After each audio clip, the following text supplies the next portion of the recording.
La Gironde est-elle un département plus philosophique que les autres?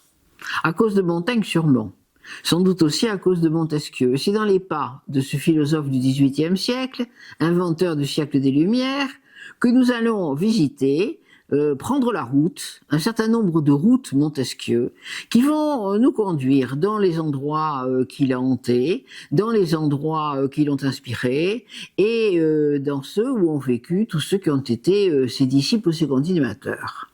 Alors, évidemment, c'est une balade philosophique et maçonnique que je vous invite. Parce que quand on visite le château de la Brède, quand on lit des biographies extrêmement sévères sur Montesquieu, jamais ou rarement cette partie de sa vie n'est expliquée et n'est mise en relief. Et pourtant, elle est très importante et dans son œuvre et dans ce qu'il a apporté aux hommes de son temps. Alors, si vous voulez, nous allons commencer notre pérégrination naturellement par le château de la Brède. Et le château de la Brède, déjà, quand on y pénètre, quand on le voit, même de loin, depuis le parc, on se rend compte que c'est presque un temple à livre ouvert. Suivez-moi. Alors d'abord, nous allons franchir les 3 petits ponts-levis qui franchissent les douves. Ces douves, elles ont une drôle de forme. Une drôle de forme parce que elles sont octogonales. Et d'ailleurs, Montesquieu et son ami l'abbé Guasco ont insisté pour que l'orée de la forêt du parc reprenne exactement le dessin des douves. Octogonale, pourquoi? Eh bien parce qu'en ésotérisme, on dit que 8 est le chiffre sacré qui poursuit le 7.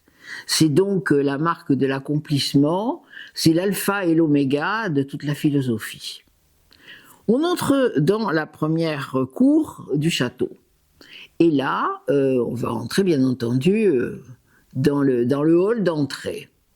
Ce hall d'entrée, il est majestueux. Ce qui nous frappe d'abord, c'est que son sol est de 2 couleurs. Et qu'au milieu de ce sol, il y a une magnifique croix de Malte, qui d'ailleurs est depuis quelques mois, depuis quelques années, reprise par le dessin du parc qui vient d'être restauré. D'ailleurs, je vous invite vivement à aller voir ces restaurations qui sont somptueuses. Et l'architecte qui a été chargé de ces restaurations s'est inspiré précisément de cette croix de Malte pour montrer ce dessin qui se voit mieux, beaucoup mieux, depuis la fenêtre du premier étage, la fenêtre de la librairie. C'est sans doute depuis cet endroit que Montesquieu le contemplait, et donc qui explique quelque chose de ce qu'il croyait. Alors, ce pavage en 2 couleurs. De quoi s'agit-il? Il s'agit de ce que les francs-maçons appellent le pavé mosaïque. Le pavé mosaïque, où le blanc et le noir, ici c'est le rouge et le beige, mais peu importe, raconte l'éternel combat du bien et du mal.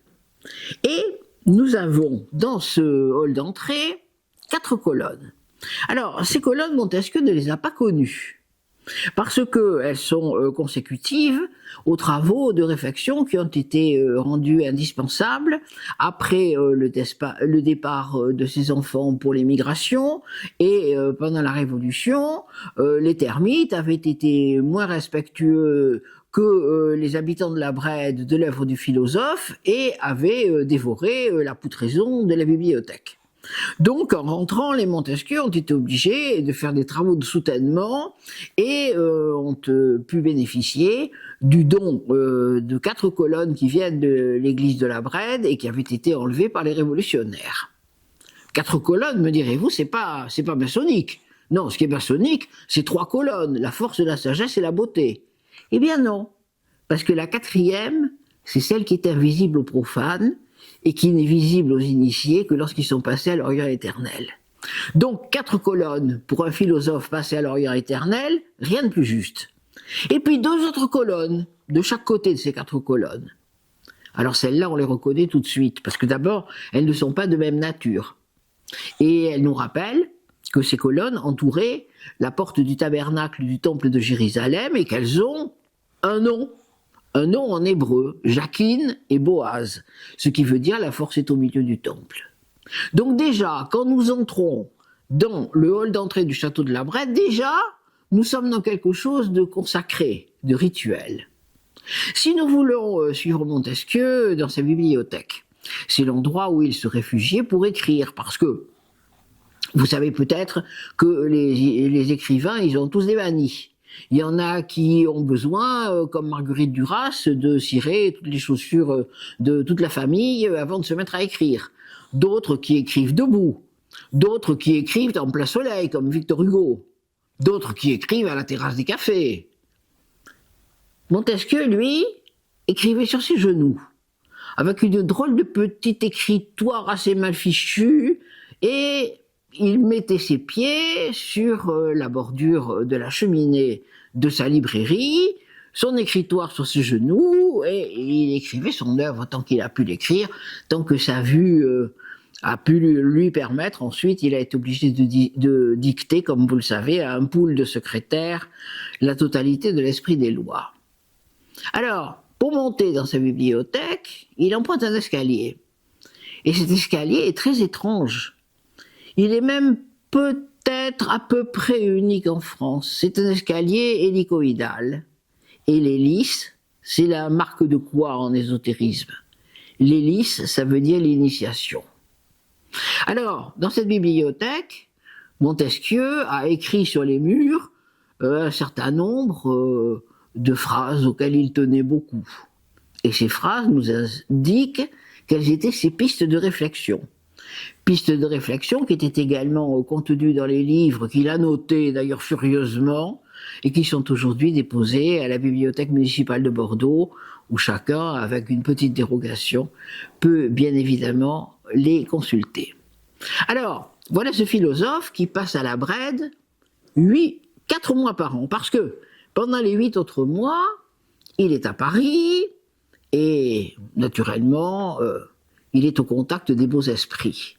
Il a réussi à forcer la porte de l'Académie française, bien qu'il en ait dit du mal quand il a écrit les lettres persanes. Les académiciens qui se prennent pour des immortels ne l'ont pas très bien pris. Mais enfin, en proposant une édition un peu expurgée de l'ouvrage, il réussit à forcer les portes de l'Académie. Et puis il y a les salons littéraires, bien sûr. Il y a notamment celui de Madame de Tencin. Madame de Tencin, c'est tout un personnage, parce que Madame de Tencin, c'est celle qui finalement l'a peut-être attiré vers Paris lorsque il a été extrêmement déçu sur le plan affectif de la rupture que lui a imposée la petite comtesse de Pontac-Bélade. Vous allez me dire que je vous parle d'un Montesquieu libertin. Eh bien oui, parce que Montesquieu appartient à cette race d'hommes qui ne confondent pas l'amour et le mariage. Certes, il a épousé une femme qu'il estime et pour laquelle il a de l'amitié, avec laquelle il aura des enfants, mais il ne se prive pas de plaisirs annexes. Alors la comtesse de Pontac-Bélade, c'est un de ses premiers plaisirs annexes. Et puis dans les années 1723, eh bien voilà qu'elle lui signifie son congé. Il en est extrêmement meurtri. Tellement meurtri qu'il va choisir de revendre sa charge au Parlement de Guyenne, et puis qu'il va partir à Paris pour retrouver les jupes de Madame de Tencin. Ah, Madame de Tencin, c'est un personnage extraordinaire, parce que d'abord, elle fera beaucoup avec Madame de Pompadour pour que l'esprit des lois ne subisse pas les foudres de la censure. Mais surtout, c'est un personnage inouï. On a commencé, quand elle était jeune fille, à la mettre dans un couvent, en lui conseillant d'y rester. C'était pas du tout son parcours. Madame de Tencin s'est débrouillée pour contacter et pour rencontrer de près 13 membres de la Sacrée Curie. 12 ont été impuissants à régler le problème. Le 13e était moins indélicat que les 12 précédents, et il a obtenu sa réduction à l'état laïque. C'est comme ça qu'elle a débarqué à la cour du régent, et qu'elle est devenue la maîtresse de l'abbé Dubois, qui se fait appeler, depuis qu'il est ministre, le cardinal Dubois. Et qu'elle a un salon libertin. Elle écrit des choses aussi assez libertines. Elle parle bien de l'amour, elle parle encore mieux du plaisir. Et elle va faire de Montesquieu son intime et son favori. Alors, voilà ce personnage qui va osciller entre le salon libertin de Madame de Tencin et puis un temple qui est rue de Bussy, où il va initier des quantités de gens, dont un personnage qui aura une influence considérable sur la politique de la France, c'est Maurepas, qui va devenir probablement le plus long ministre que la royauté et la République aient jamais connu. Alors, Montesquieu a été initié à Londres en 1730. Et il a été initié à Londres par Anderson, qui est un pasteur, et par Desaguliers, qui est un physicien. Et il se trouve que ce Desaguliers est le fils d'un pasteur Desaguliers qui a été en poste à Bègle, puis à Étré, en Charente-Maritime, et quand il a été en poste à Bègle, c'est lui qui a converti à la religion prétendue réformée la totalité de la famille de Lalande, qui est la famille de l'épouse de Montesquieu. Et quand Montesquieu est initié par ces deux grandes personnalités de la franc-maçonnerie, il leur dit, il y a une chose qui m'étonne, nous sommes dans un pays qui s'est déchiré entre les protestants et les catholiques depuis pas mal d'années. Nous partageons des ouvertures sur l'approche de la parole divine par ces deux religions, et vous venez tout de même de m'initier avec un rituel qui est très inspiré par le jacobitisme et par la religion catholique la plus austère. Ne serait-il pas mieux, pour nos idées, de faire de nos loges un endroit où on pourrait discuter librement de l'approche que nous faisons de la religion? Alors, cette idée va enthousiasmer Anderson et Desaguliers, et va permettre à la franc-maçonnerie de conquérir tous les pays protestants dont elle est jusqu'alors absente. Et c'est ce qui va rendre fou de rage le pape, qui va, en 1738, prononcer la fameuse bulle d'excommunication, Et Eminentis Pecula, qui va au contraire pousser les francs-maçons à être pourchassés, à être même mis en prison, et parfois même assez longtemps, selon les pays où cette bulle est plus ou moins appliquée. Alors voilà ce personnage qui nous apparaît déjà comme en rupture, qui n'hésite pas à faire scandale, qui n'hésite pas à écrire des ouvrages qui ne passeront manifestement pas la censure, et qui va, cependant, être un des grands phares de la pensée du XVIIIe siècle. Alors, si on le suit dans sa propriété, si on le suit dans la campagne qui l'entoure, on voit un Montesquieu au saut du lit, comme il dit dans sa campagne gothique. Au saut du lit, ça veut dire qu'il porte des sabots, ça veut dire qu'il n'a pas mis de perruque, ça veut dire qu'il est escorté par son valet l'éveillé, qui n'a d'ailleurs pas volé son patronyme, parce que c'est un homme extrêmement malin, ça veut dire qu'il veille à la salubrité de ses vins, ça veut dire aussi qu'il en fait commerce, et qu'il prie les dames qu'il a séduites en Angleterre et ailleurs de devenir ses représentants commerciaux, avec un certain bonheur d'ailleurs, et puis il parcourt son territoire, sa baronnie. Et là, il va aller jusqu'à Saint-Morillon. Alors, je vous recommande de mettre vos pieds dans ceux de Montesquieu en visitant l'église de Saint-Morillon. Parce que c'est une petite église qui, de l'extérieur, ne paie pas tellement de mine. Mais à l'intérieur, vous avez un mobilier liturgique extraordinaire. Et vous allez trouver à l'intérieur de ce mobilier liturgique des quantités de symboles qui montrent la proximité des symboles maçonniques avec les symboles de la religion chrétienne. Alors vous observerez naturellement un delta lumineux magnifique et doré, vous observerez une vierge nattée. La natte, vous savez, c'est cet enroulement qu'on ne peut pas défaire, et qui symbolise le soutien, et qui symbolise aussi la tradition et la transmission. Alors, si vous quittez Saint-Morillon sur les pas de Montesquieu pour cette première balade, cette première route que je vous invite à suivre, vous allez gagner Castres. Et à Castres, il y a un endroit secret, magnifique, préservé, malheureusement pas ouvert au public, qui est le château de Pomarède. Alors ce château de Pomarède est très important pour les disciples de Montesquieu, parce que presque à son époque, un peu plus tard, il a été habité par un certain Montbrun de Pomarède, qui était originaire de Saint-Domingue, qui était nègre, comme on disait à l'époque, probablement très mulâtre, mais enfin nègre. Et ce Montbrun de Pomarède a été parmi ceux qui ont aidé à la révolte des esclaves en 1792. Alors, on fait toujours de Bordeaux une ville qui est la capitale de l'esclavage. Et Bordeaux est la capitale de l'esclavage et de la collaboration.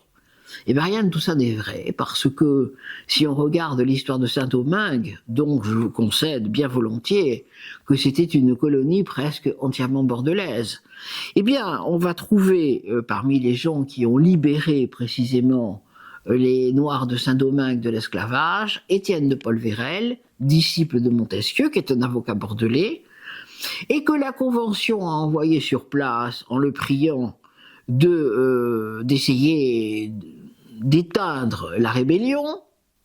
Quand il est arrivé sur place, il a compris que ce n'était pas du tout le chemin qu'il devait suivre, et il a donné leur liberté aux esclaves. Et quand il est rentré en France, la Convention l'a mis en prison.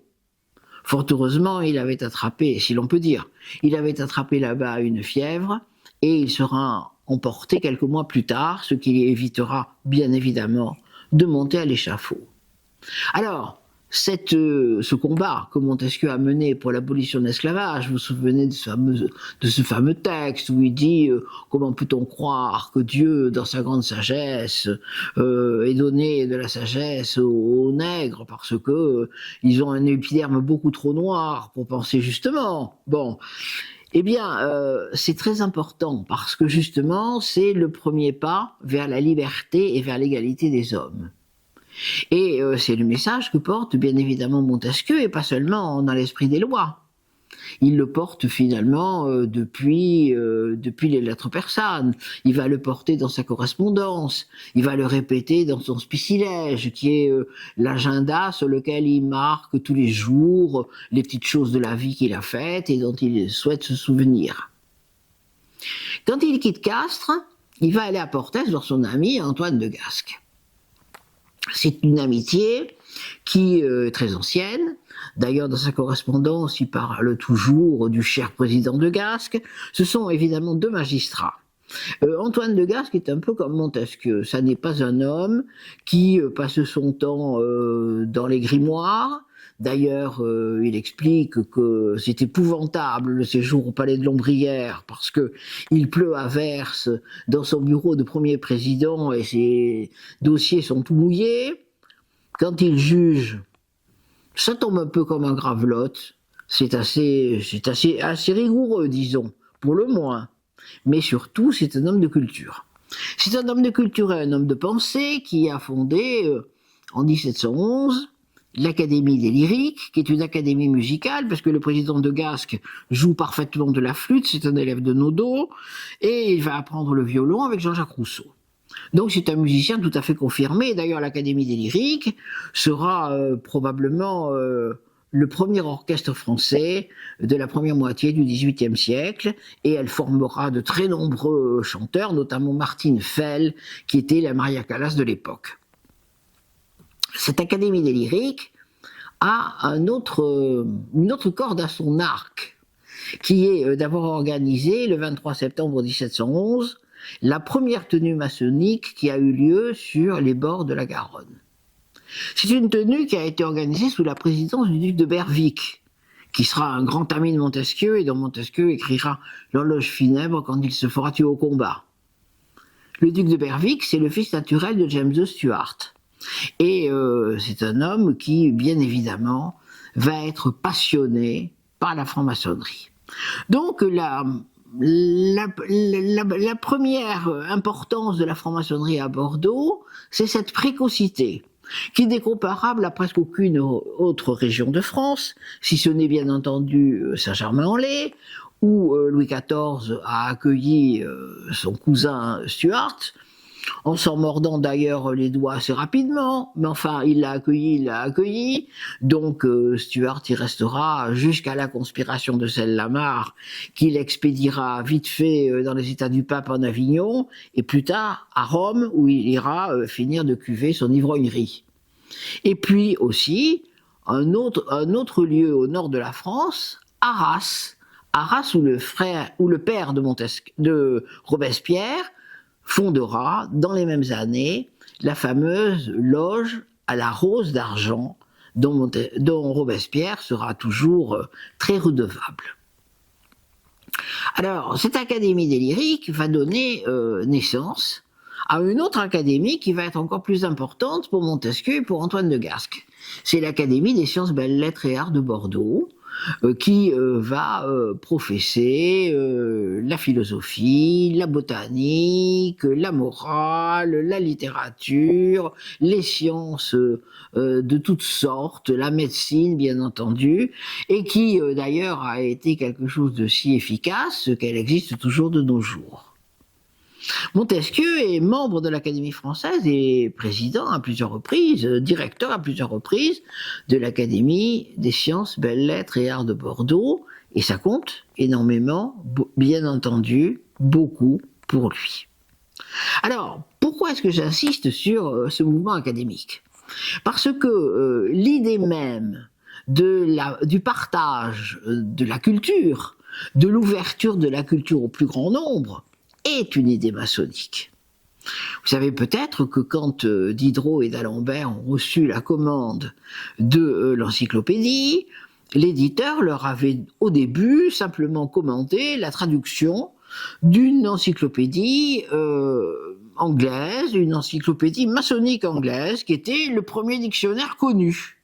Et en travaillant à cette traduction, ils se sont dit, ah mais non, on peut nourrir un projet beaucoup plus ambitieux et nous allons faire quelque chose qui effectivement mobilisera beaucoup plus d'auteurs et sera vraiment le creuset de tout ce qu'on sait à l'époque où nous l'écrivons. Alors, cette tentation encyclopédique, elle est finalement interne à la maçonnerie. Et si on quitte Portès, et si on va en direction du sud, on va longer un très joli château Louis XVI, qui est le château d'Arbanas. À ce château d'Arbanas, d'abord il est dans un parc ravissant, ensuite il y a des grilles somptueuses. Là aussi il n'est ouvert au public que pour les happy few, mais enfin vous pouvez toujours essayer de pousser la grille, vous verrez bien. Et ce qu'il faut rappeler, c'est qu'il a été, au milieu du XIXe siècle, la propriété de Maurice de la Châtre. Alors, Maurice de la Châtre est un personnage extraordinaire, et sur le plan de la littérature, et sur le plan des dictionnaires, et sur le plan de la franc-maçonnerie. C'est le fils d'une dame, qui était nièce de Nicolas Boujon, qui a été une des égéries de l'émigration. Peut-être que son fils a diversement jugé la manière dont elle s'était conduite à ce moment-là. Vous savez que parmi les gens qui ont choisi l'émigration, il y a ceux qui ont mis leur épée au service de souverains étrangers, il y a ceux qui se sont établis dans les pays tiers, il y a ceux qui ont rêvé de revenir en France et qui sont revenus dès qu'ils ont pu, le plus tôt possible. Et puis, il y a des dames qui, ma foi, ont essayé d'améliorer leur vie en la prenant comme elle venait, et c'est le cas de Madame de la Châtre. Il est probable que son fils en a été un peu blessé, et il va adhérer à un mouvement qui a été créé par un garçon qui lui-même a été extrêmement blessé de la manière dont son père agissait, c'est Saint-Simon. Parce que Saint-Simon, d'une aussi grande famille soit-il, eh bien son père a fait partie de ce qu'on appelait sous la Révolution la bande noire. Qu'est-ce que c'était? C'était des financiers véreux qui rachetaient les biens saisis, que ce soit ceux des émigrés ou ceux du clergé, et puis qui les découpaient en tranches, et qui avaient même rêvé, en ce qui concerne le père de Saint-Simon, de découper en tranches la cathédrale Notre-Dame de Paris. Fort heureusement, le 9 Thermidor est arrivé avant qu'il y parvienne. Mais c'est vous dire un peu la psychologie des personnages. Saint-Simon a donc été extrêmement blessé de la manière dont son père s'était conduit. Et ça l'a amené à élaborer au XIXe siècle toute une philosophie qui est une philosophie de partage, d'égalité, de respect de l'autre, de respect du peuple, tout à fait dans l'esprit maçonnique. Alors Maurice de la Châtre est un de ses disciples, comme l'abbé Enfantin, comme les frères Pereire, comme beaucoup d'autres. Et ce mouvement saint-simonien, il est appliqué par bribes, parce que c'est une utopie, bien entendu, par endroits, pas partout, sauf à Arbadas. Sauf à Arbadas, où Maurice de la Châtre crée sur ses terres un véritable kolkhoz, lance une monnaie du village et partage équitablement avec tous ses obligés. Il est éditeur, il va devenir l'éditeur de Karl Marx, le traducteur du Capital, il va éditer Proudhon, il va éditer Eugène Sue, dont les mystères du peuple évidemment font scandale, et voilà quel est ce personnage qui mourra à Arbanas, en ayant appartenu au moment de la fin du XIXe siècle aux premiers ateliers ouvriers qui seront ouverts en franc-maçonnerie. Vous savez que les francs-maçons ont coutume de fêter au mur des fédérés toujours les victimes de la commune. Eh bien, Saint-Simon va appartenir à ce mouvement qui donc créera des ateliers ouvriers. Drôle de personnage, n'est-ce pas? Drôle de personnage qui mérite qu'on s'y attarde et qu'on l'évoque, et qui se réfère bien entendu à l'œuvre de Montesquieu pour élaborer ses propres théories. Ensuite, quittons Arbanas et allons vers Barsac. Et sur la droite de la route, nous trouvons un ravissant château Louis XVI, qui est de Molier, un des disciples de Victor Louis. Ça s'appelle le château Nérac. Et ça fait allusion à la famille qui l'a fait construire, qui est une famille de négociants bordelais, travaillant beaucoup avec les colonies. Nérac, le chef de famille, a été député du tiers-état à la réunion des États généraux. Bon, très bien. Et ils sont protestants. Ils sont même si protestants que Madame Nérac a décidé de trouver un précepteur pour ses enfants plus protestant que Calvin lui-même. Elle ne l'a pas trouvé en France. Il a fallu qu'elle aille le chercher en Suisse, et ce précepteur s'appelle Jean-Paul Marat. Alors Marat, vous le connaissez comme un journaliste, comme l'homme qui a été assassiné par Charlotte Corday, comme un pamphlétaire, comme un type assez insupportable, terriblement révolutionnaire. Mais vous n'avez pas connu le Marat qui est venu fréquemment au château Nérac. Parce que ce Marat-là a 17 ans. C'est le jeune précepteur des enfants Nérac. Il est déjà polyglotte, il parle naturellement le latin, le grec, l'anglais, l'allemand, le français et l'italien, bien sûr, c'est un minimum. Il a tout lu, c'est un peu aussi un autodidacte, et il est si entiché de Montesquieu qu'il va concourir pour un prix que l'Académie des sciences belles-lettres et arts de Bordeaux a fondé, et qui est précisément un hommage à Montesquieu. Alors Marat a fait un très beau texte d'hommage à Montesquieu qui vient de son cœur et qui, espère-t-il, ira vers les cœurs. Eh bien pas du tout, parce que ce texte est jugé complètement révolutionnaire et le prix va échoir à un obscur abbé de Langoiran qui a fait un texte assez atone en hommage à Montesquieu, mais qui est bien dans le genre répétitif de l'époque. Alors Marat est furieux, il va claquer la porte des Nérac, il va quitter la France, il va aller s'établir en Angleterre. C'est là où il va passer faire des études de médecine, passer son diplôme de médecin, devenir neurologue, car il est un des premiers à s'intéresser aux maladies mentales. Il va y devenir franc-maçon aussi, et il va écrire son premier livre qui s'appelle « Les chaînes de l'esclavage ». Et puis il rentrera à Paris, où il sera le médecin des gardes du comte d'Artois. Il soignera beaucoup de gens de la haute société avec beaucoup de réussite. Et son aventure commence à l'occasion d'un duel qui n'en est pas tout à fait un, qui va l'obliger à échapper à la police, à se réfugier chez le boucher Legendre, à devenir un des obligés et des protecteurs du duc d'Orléans, et ensuite le journaliste et le pamphlétaire que vous avez lu dans l'Ami des peuples. Alors là aussi, ce château Nérac, vous comprenez qu'il y a beaucoup de fantômes dans ce château, à commencer, bien entendu, par celui de Jean-Paul Marat, et que c'est un personnage tout à fait extraordinaire à évoquer quand on prend cette route dédiée à Montesquieu. Poursuivons là cette route en direction de Langon et allons jusqu'à Prégnac. D'abord, nous allons y trouver un château qui a été habité par la fille de Montesquieu, Denise, le château d'Armajon-des-Ormes.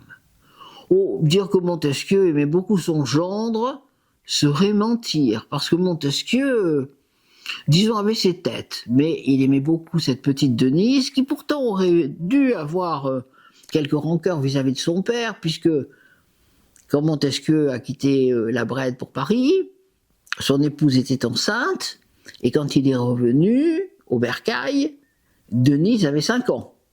Ça n'a pas empêché d'être la petite secrétaire de Montesquieu. C'est elle qui la nuit corrige la copie des secrétaires à qui Montesquieu a dicté l'esprit des lois. C'est elle qui s'occupe des relations avec les éditeurs. C'est elle qui, je ne peux pas dire met en forme parce que c'est pas le mot, mais qui s'occupe de faire un livre. Parce que quand on écrit un livre, il y a le moment où l'auteur l'écrit et puis il y a le moment où ça devient effectivement un objet. Et Denise, elle est au milieu de cela. Et c'est donc quelqu'un de très important pour Montesquieu. Et ce château d'Armajon-des-Ormes est merveilleux parce que c'est un château qui est pris entre 3 jardins, qui est de l'extrême fin du XVIIe siècle et qui va donner une impression tout à fait préservée de ce qu'était la vie rurale, mais raffinée, à l'époque de Montesquieu. Alors si nous poursuivons un peu en direction de Langon, nous allons trouver sur notre gauche un château qui s'appelle le château des Rochers. Là encore, il faut pousser la porte. Il faut pousser la porte parce qu'elle est en bois plein et de l'extérieur, on n'y voit rien. Vous savez, les francs-maçons adorent cultiver le secret. Et ce château des Rochers, quand on entre dans le premier jardin, on est ébloui parce que précisément il y a des quantités de sculptures qui sont des sculptures ésotériques. Quand on entre dans ce premier jardin, on découvre cette maison qui est une maison basse, très raffinée, très jolie, et qui a appartenu au XVIIIe siècle au comte de Roland. Alors, qui était ce comte de Roland? Oh ben, c'était un cousin des Fumel, c'était un membre du Parlement de Guyenne, c'est un de ceux qui a été pris de la fièvre de Planté que Montesquieu, toujours lui, avait lancé pour couvrir le Parlement et pour lutter contre l'intendant Boucher qui voulait faire arracher les vignes. C'est donc un des promoteurs du vignoble de Sauternes, très bien. Mais qu'est-ce qu'il y a d'extraordinaire dans ce château des Rochers à propos de l'ésotérisme? Eh bien, il y a que le comte de Roland a été l'ami intime de Cagliostro, et c'est lui qui l'a fait venir à Bordeaux en 1783. Alors Cagliostro, me direz-vous, mais c'est pas sérieux, c'est un escroc, c'est n'importe quoi, c'est le héros de l'affaire du collier. Ben, tout ça n'est pas juste. Parce que Cagliostro était un personnage tout à fait hors norme. Alors certes, avec une naissance incertaine, comme on disait à l'époque, un itinéraire compliqué autour des différents pays méditerranéens, mais une culture à peu près universelle, des dons personnels très importants, un sens de la théurgie, un sens de la thérapeutique extrêmement remarquable, et puis surtout cette idée de vouloir étendre la franc-maçonnerie à l'univers. Alors, c'est très ambitieux, bien entendu. Et il n'est pas le seul à avoir eu cette idée, puisqu'en 1783, il y a un convent qui se réunit à Wilhelmsbad, qui est présidé par le duc de Brunswick, et ce convent se passe pas bien. Se passe pas bien parce que les Français ont envoyé le marquis de Virieu et Villermoz, le grand illuministe lyonnais, qui estiment qu'il est de leur droit d'être au fond les chefs de ce mouvement européen maçonnique. Et puis il y a Cagliostro, qui vient de quitter la Russie, d'où Catherine l'a évidemment congédié un peu violemment, qui est arrivé à Wilhelmsbad et qui estime qu'il est le seul à être suffisamment célèbre et suffisamment respecté pour être effectivement le chef de ce mouvement. Alors, que se passe-t-il? Ils se prennent à la perruque, ils s'engueulent comme des charretiers, et au fond de la salle, il y a un personnage qui est un peu là, parce que le convent a duré 3 semaines quand même, il est un peu là, alors il lève le doigt, le duc de Brunswick lui donne la parole, dit qui êtes-vous? Ah ben je m'appelle Venchaop. Ah bon, présentez-vous un peu plus. Ben voilà, je suis professeur à l'université d'Ingolstadt. Voilà mon élève qui est monsieur Goethe. Et nous avons monté un mouvement qui s'appelle les Illuminés de Bavière. Ah très bien, dit le duc de Brunswick alors. Et alors je pense que nous avons assisté à une querelle qui n'a pas lieu d'être sous nos colonnes. Et que la franc-maçonnerie, c'est pas ça. Ah bon? Eh bien, dit le duc de Brunswick, donnez-nous donc la définition que vous faites de la franc-maçonnerie. Oh, c'est très simple, répond Wenstaub. C'est très simple. C'est l'art et la manière de foutre le bordel. Ah, dit le duc de Brunswick, quelle étrange définition. Et quand il rentre à Paris, le marquis de Virieu demande audience à Louis XVI et lui dit Sire, attention avec les francs-maçons, parce que Louis XVI a été initié à la loge des Trois Frères à l'Orient de la Cour, comme son frère Provence et comme son frère Artois. Il dit attention aux francs-maçons, parce que je rentre d'un convent en Allemagne et ce que j'ai entendu est effrayant. On parle de révolution. Et Louis XVI répond à Virieu, mon cher Goutet, si on devait s'inquiéter pour tous les fous qui racontent n'importe quoi, mais franchement, on passerait son temps en dépression nerveuse, non, ne vous inquiétez pas, ça ne risque rien. La meilleure preuve d'ailleurs, c'est qu'ici tout le monde en est. Donc, il n'y a pas de problème, il n'y a pas de souci. On verra la suite. Mais, ce qui est très important, c'est effectivement les rapports de Cagliostro et de Bordeaux. Alors, Cagliostro va faire un petit séjour à Lyon, et puis évidemment, il est évacué assez rapidement par Villermoz. Il se trouve qu'à Bordeaux, il y a un personnage très important pour l'histoire de la maçonnerie qui s'appelle Martinez de Pasquali, qui vient de quitter Bordeaux pour Saint-Domingue et qui a laissé orphelin une congrégation assez importante d'adeptes. Alors, qu'est-ce que Martinez de Pasquali a de plus que les autres obédiences? Eh bien, Martinez de Pasquali, en 1755, s'est élevé contre Helvétius. Helvétius est un personnage qui a vécu à Bordeaux, nous le retrouverons dans d'autres routes, qui a été fermier général, qui s'est occupé des problèmes des vins et des douanes, qui s'est occupé du problème des accises, tout ça est extrêmement théorique, bien entendu, et il a mijoté d'écrire un ouvrage qui s'appelle De l'Esprit. Il en a parlé à Montesquieu, il a montré des morceaux du manuscrit. Montesquieu n'est pas très content de ce manuscrit de son élève, ou de son disciple, disons plutôt. Et il l'exprime à un point tel que Helvétius attendra la mort de Montesquieu pour publier De l'Esprit. Et quand il publie De l'Esprit en 1755, c'est un beau scandale. Parce que De l'Esprit est le premier ouvrage à mettre en cause l'existence de Dieu. Et c'est ça que Montesquieu ne pouvait absolument pas supporter. Parce que Montesquieu, aussi franc-maçon soit-il, aussi ouvert soit-il sur les approches du dogme, n'a jamais mis en cause l'existence de Dieu. Et c'est pour ça qu'il s'est brouillé avec Helvétius. Mais il n'est pas le seul. Parce que la moitié des francs-maçons de l'époque,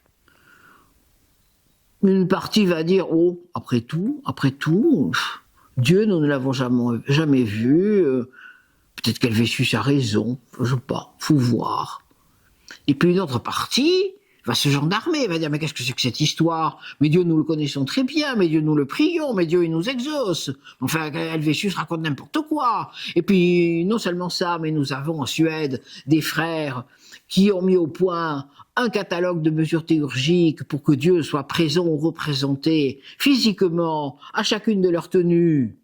Eh bien, ce catalogue, nous allons le faire traduire en français, et puis Dieu viendra à nos réunions.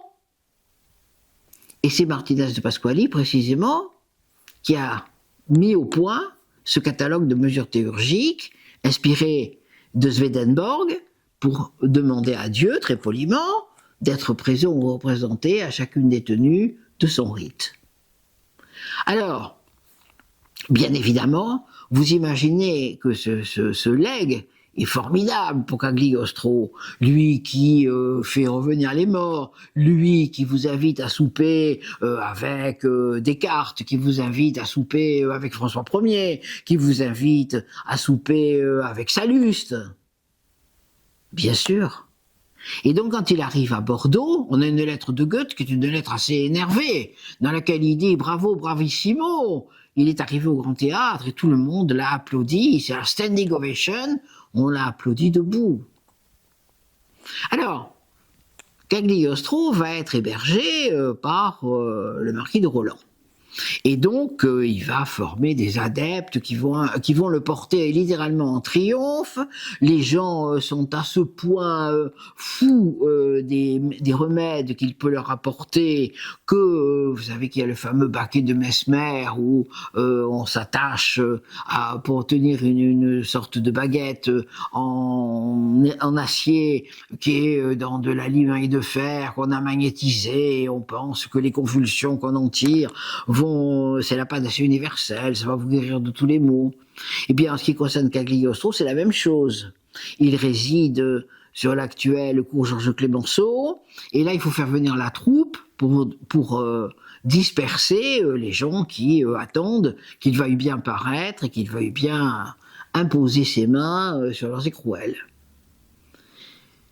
Arrive la fameuse affaire du collier, dans laquelle Cagliostro ne peut pas avoir été coupable de quoi que ce soit, pour l'excellente raison qu'à ce moment-là, il n'est pas à Versailles, mais à Bordeaux. Et bien entendu, il va être accusé par la comtesse de la Motte d'avoir incité, je ne sais quoi, volé le collier, incité le cardinal de Rohan à le détourner, l'avoir condamné, etc., etc. Bref, c'est tout un charabia qu'elle propose à la cour, qui ne prendra pas d'ailleurs, mais elle essaie d'en faire sa défense. Et on met, de toute façon, Cagliostro à la Bastille, où il restera 18 mois. Il y restera 18 mois parce que il a un grand chapeau, le grand copte, et c'est assez facile de lui mettre beaucoup de casquettes. Alors il dit même qu'il reste tout à fait au secret, que sa femme était incarcérée en même temps que lui, qu'il ignore qu'elle est détenue dans la même forteresse. Il écrira, quand il en sortira, un magnifique texte qui inspirera d'ailleurs les émeutiers du 14 juillet 1789. Mais ce qui est important, c'est la manière dont il arrive à se tirer de ce guêpier. Parce que le marquis de Roland a une belle-sœur qui s'appelle Madame de Tillorier, qui est l'épouse d'un avocat parisien qui va devenir précisément l'avocat de Cagliostro. Et là encore, c'est comme pour les adeptes de Cagliostro à Bordeaux. Les gens font la queue devant le cabinet de maître de Tillorier pour obtenir la copie de ses écritures. Il faut là encore appeler la police pour les disperser. Donc Tillorier va multiplier les écritures. Il va faire un travail d'avocat absolument extraordinaire. Et puis, Madame de Tillorier subit l'influence du temps. Et elle est également la maîtresse d'un conseiller au Parlement de Paris, lequel, de son côté, va se déchaîner pour essayer d'exprimer à ses collègues du Parlement de Paris qu'il faut absolument absoudre Cagliostro de toute responsabilité. Et c'est ce qui se passera. Il n'y aurait pas eu le chevalier de Roland dans ses relations et Madame de Tillorier, jamais ce malheureux Cagliostro ne serait sorti de la Bastille. Il en est sorti d'ailleurs pour son malheur, parce qu'il est parti pour l'Angleterre, et puis après, qu'est-ce qu'il lui a pris? Il a voulu aller expliquer au pape qu'entre philosophes et hommes d'église, il pouvait y avoir une certaine fraternité. Il lui a demandé une audience, et il a dit au pape, votre sainteté, pourquoi entre les francs-maçons et votre église, il n'y aurait pas une passerelle, et nous pourrions faire le bonheur du monde. Et le pape a aussitôt appelé la garde suisse et a fait jeter Cagliostro dans les geôles du Vatican, où il sera garrotté au moment où arriveront les troupes de Napoléon Bonaparte. Alors vous voyez que c'est un itinéraire qui est extrêmement chargé et d'histoire et de personnages absolument fabuleux et aussi d'un message formidable. D'un message formidable parce qu'au milieu de tout ça, je vous ai parlé des monuments, bien entendu, qu'on peut visiter, de ces joyaux du patrimoine qui s'entr'ouvrent, mais je n'ai pas évoqué la terre. Or, dans l'initiation, vous savez, il y a l'air, il y a l'eau, il y a le feu, il y a la terre. Et la terre, c'est le dernier moment de l'initiation, c'est peut-être le plus important, parce que c'est le moment où celui qui est encore un animal va tout à coup, en se dressant et en mettant son pied dans la terre, devenir un homme, ça devient un homo erectus. Alors, si vous vagabondez dans les vignes de Sauternes, vous allez voir ces très jolies collines. Vous allez voir ces vignes qui aujourd'hui sont presque militaires parce qu'elles sont bien travaillées avec des tracteurs, parce qu'elles sont bien attachées sur des fils de fer. Alors imaginez qu'au XVIIIe siècle, c'était un peu plus folâtre que ça. Mais néanmoins, c'était quand même probablement très beau. Et puis il y a ces cailloux. Si cette région s'appelle la région des Graves, c'est qu'elle est la seule à porter le nom de son terroir, de tous les terroirs viticoles du monde. Mais qu'est-ce qu'il y a au fond, sous ces Graves? Alors de temps en temps, il y a un trou qui se forme. Et puis, hop, on trouve un gigantesque puits. Et on n'y comprend rien. Eh bien, ceux qui étudient la géologie vous diront qu'en réalité, la Garonne, à l'ère quaternaire, a déposé ces tapis de cailloux, mais d'une manière très hétérogène, bien sûr, qui font d'ailleurs la qualité différente des vins. Et puis dessous, il y a des cavernes. Dessous, il y a des cavernes que personne n'a jamais explorées depuis l'ère préhistorique. Et puis, qui nous permettent peut-être, comme la grotte de la Reine Margot, qu'on peut visiter au château de Cazeneuve, qui nous permettent peut-être d'aller rêver à ces endroits où on se rend compte que toute la culture, qu'elle soit philosophique, qu'elle soit littéraire, qu'elle soit historique, n'est jamais que le reflet d'un reflet. C'est ça le mythe de la caverne. C'est de penser qu'on part d'une vérité, qu'on croit prouver et essentiel, et puis on se rend compte, en y réfléchissant, qu'il faut que cette vérité nous traverse, et que c'est alors qu'elle cesse d'être le reflet du reflet. À bientôt pour une prochaine route.